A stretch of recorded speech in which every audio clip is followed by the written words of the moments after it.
Yeah, I mean, I think you just need to keep in mind. I mean, like Mark said, the logical positivism was the philosophy at the time. I mean, that's what he felt as philosophy. Anglicanism was the religion. So all Mm, of these things which were deadening people, this is yeah, what he objected to because he fair saw the enough. consequences of the deadening. I feel, he must have been sensitive in some way to the suffering which was caused by the First World War. So, that's what I felt he wrote about. I mean, also in Lady Chatterley, no, it's a bit reduced, but the crippled man, can't satisfy the wife. Okay, there's the sexual theme, but he's the symbol of the redundant Western Deadness. civilization, no? So, yeah.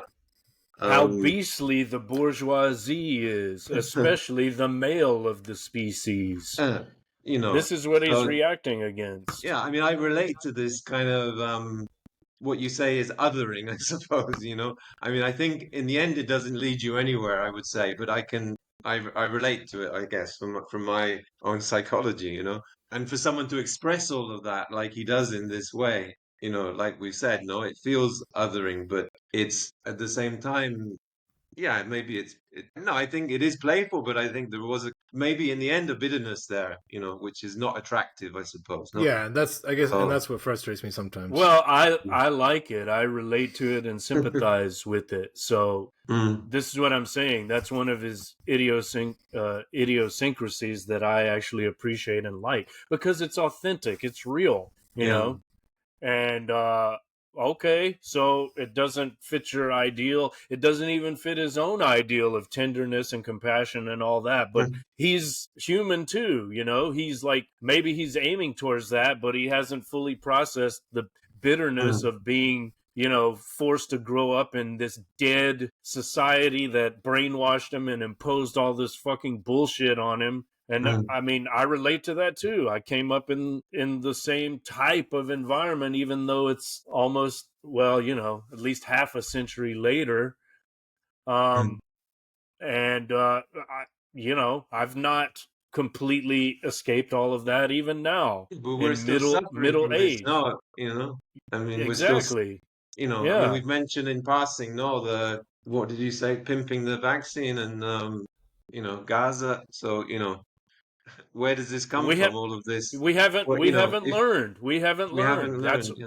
that's why this is still relevant, He helps us Mm, wake up in his mm, way despite all his faults, limitations, mm, his maybe you could even say hysteria. I remember reading some mm. critic saying his voice is sometimes hysterical but always like I think recognizable. I used that word today, by the way.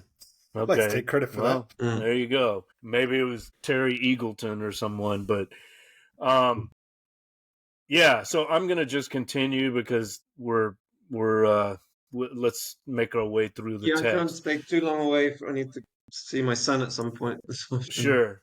So he says these Um, damned philosophers, they talk as if they suddenly went off in steam and were then much more important than they are when they're in their shirts. It is nonsense. Every man, philosopher included, ends in his own fingertips. That's the end of his man alive. Maybe the tip of his penis, too. As for the words and thoughts and sighs and aspirations that fly from him, very important phrase coming up, they are so many tremulations in the ether and not alive at all. But if the tremulations reach another man alive, he may receive them into his life, and his life may take on a new color. Another great simile coming here, like a chameleon creeping from a brown rock onto a green leaf. Beautiful. All very well and good. It still doesn't alter the fact that the so-called spirit, the message or teaching of the philosopher or the saint, isn't alive at all, but just a tremulation upon the ether, like a radio message. Brilliant. All this spirit stuff is just tremulations upon the ether. If you, as man alive, quiver from the tremulation of the ether into new life, that is because you are man alive and you take sustenance and stimulation into your alive man in a myriad ways. But to say that the message or the spirit which is communicated to you is more important than your living body is nonsense. You might as well say that the potato at dinner was more important. Now this is the heart of the essay for me. Tremulations upon the ether. So he doesn't fetishize the book of life, right? He doesn't say, oh, it's the word of God and you should bow down before it. No, the only value that these books of life have for us is that they cause us to be more alive, you know? This was so important to me when I first read it, and reading it now, I still, you know, recognize and celebrate its power. It's so correct, you know. It's not the actual book, whatever it is, you know. I've got Flann O'Brien's As Swim Two Birds here. It's not this fetishized object, you know. Oh, this book, it's holy writ. No, it's what the book did to me and for me and how it affected me as man alive. How can you argue with that? It's so right. I just feel that in my, you know, in your body, gut, in my solar plexus. That was well said, by the way. Well, okay, so you don't object to that? No. All right. I mean, I like that. I like the way you've kind of made me reevaluate the text, and yeah, and I like the crowning being the isness, right? The lived experience and the isness rather than the abstraction is something that I definitely can get behind. He doesn't deny the philosopher or the saint their teachings, you know? Right. If they're lived.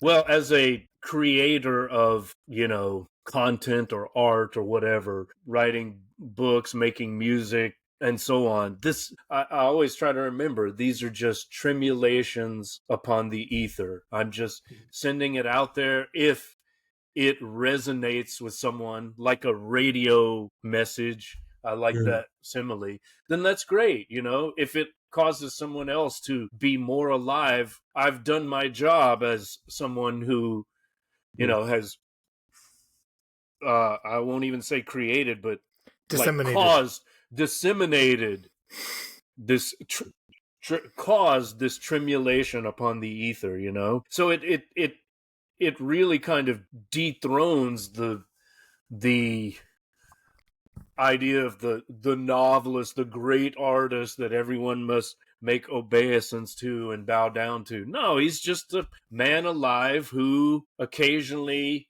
said something or created something which resonated with others and made them more alive. That's it. That's so unpretentious and realistic and true to me.